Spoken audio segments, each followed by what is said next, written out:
Well, my friends, summer's here. Plein air painting is all the rage these days.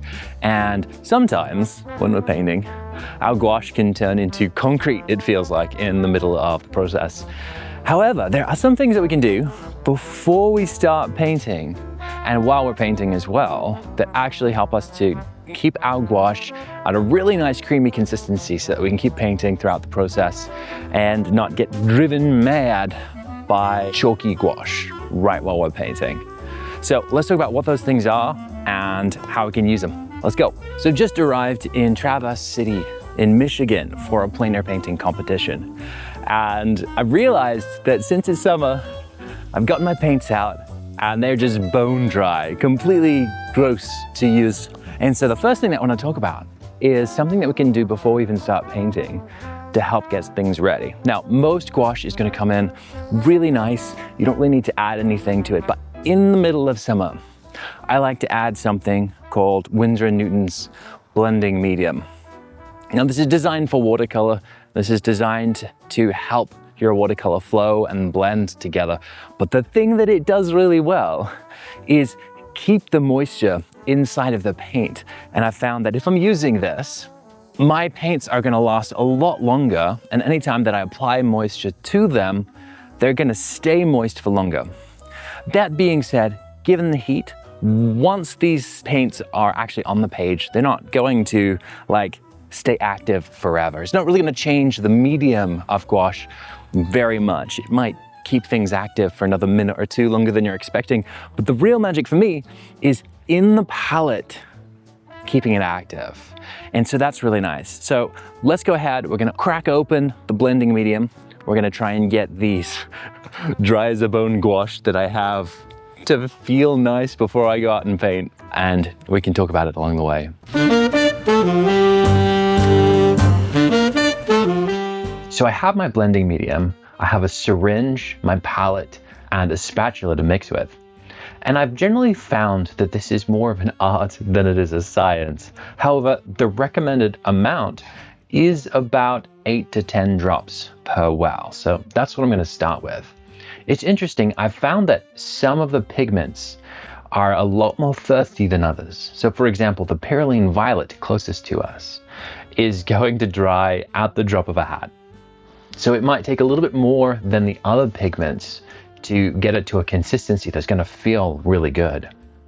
We also wanna make sure that our white has enough, since white is gonna touch probably more of our mixes than any other pigment that we're using. And if we're mixing these up from dry, we'll also find that instead of getting to a really nice consistency immediately, like those three on the right, we're actually gonna end up with a bit of a chunky mix, and it takes time for the paint to actually absorb the medium or absorb the water. And so sometimes you have to give it time, come back in and mix a little bit more. This doesn't mean that it needs more medium. It really just means it needs a bit more time and it needs a little bit more mixing. Now that we have the paint in our palettes prepared in a way that it's going to stay active for longer, which is a beautiful thing, by the way, really, really nice in the middle of summer. The next question is, how can we make the paint on our page actually stay active for a little bit longer? And there are actually a number of things that we can do. The first thing that we can do is wet the page on the front and the back. Wetting the page is going to introduce water into the paper itself. And that means that every time that I put down a brush stroke, then I'm feeding that brush stroke with a little bit of water from the paper. It's all gonna stay active for a little bit longer. But why the front and the back?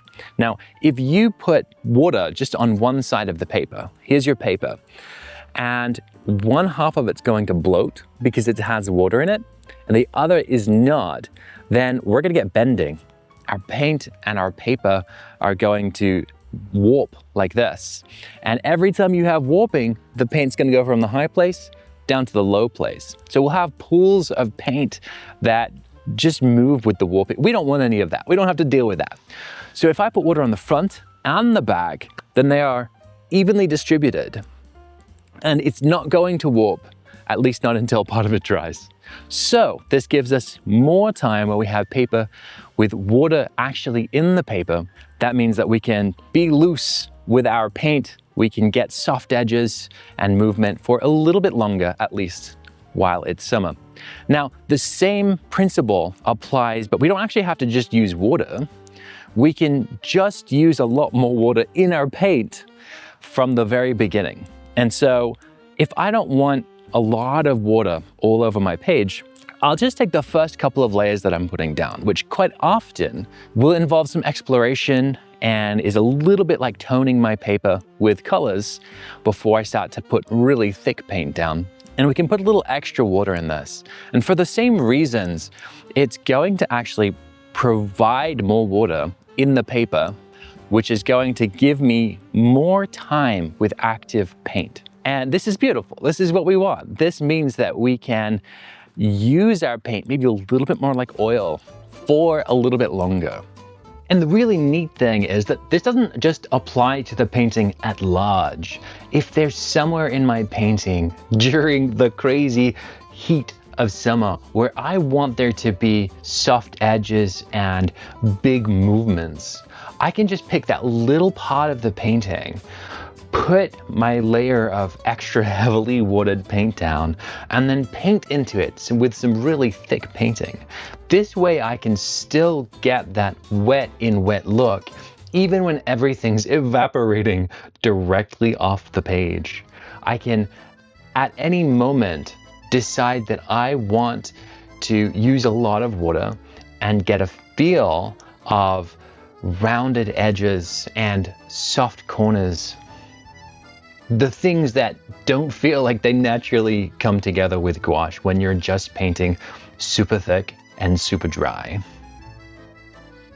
And at this point in my painting, we're starting to run into some problems again.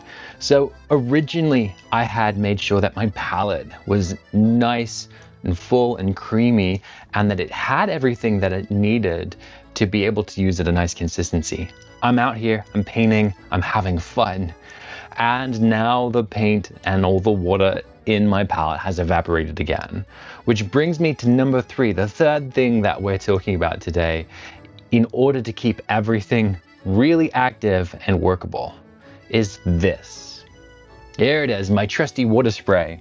So this has now actually become a permanent part of what I bring around with me everywhere, not even just in the summer. Sometimes I might decide to use this on the painting itself. And in those cases, it's pretty much just going to be when I've been painting transparently, really thin, because it'll add some texture but not really change the look. If I start spraying my painting with this when I have lots of thick paint on it, then it really changes the look of that thick paint. You're going to have these little droplets absolutely everywhere. And I don't always want that. But what I do like to use this with is every maybe 10 or 15 minutes, I'll end up spraying my palette itself. I don't have to completely cover the paints, but to lightly mist my palette is going to keep all of the paints active and in a really nice consistency to keep painting throughout the heat. Now, if you feel like the intricacies of gouache have been eluding you and you're feeling a bit frustrated with it all, it just doesn't seem to be making sense to you in the way that you wanted to. You can't quite predict exactly what's going to happen. But you really want to dive into mastering it and getting to a level of freedom in your technique. I have a free workshop for you to attend called The Roadmap to Learning Gouache. So in this teaching, I'm going to show you how I would learn to paint with gouache if I was to start from the beginning all over again, knowing what I know now. And this is going to give you a really good idea about what to focus on to make the most headway and what to not waste your time on, right? Streamlining the process, getting from interested in gouache to mastering gouache in as little time as possible. I created this because this is exactly the kind of thing that I wish I had when I first started out, and I hope it really helps. So go ahead and follow the link in the description to the workshop and let me know what you think of it. And if you're still here, I would love to hear from you guys about what it is that you would like to learn about gouache. What kind of conversations can we have, and how can I help you the best?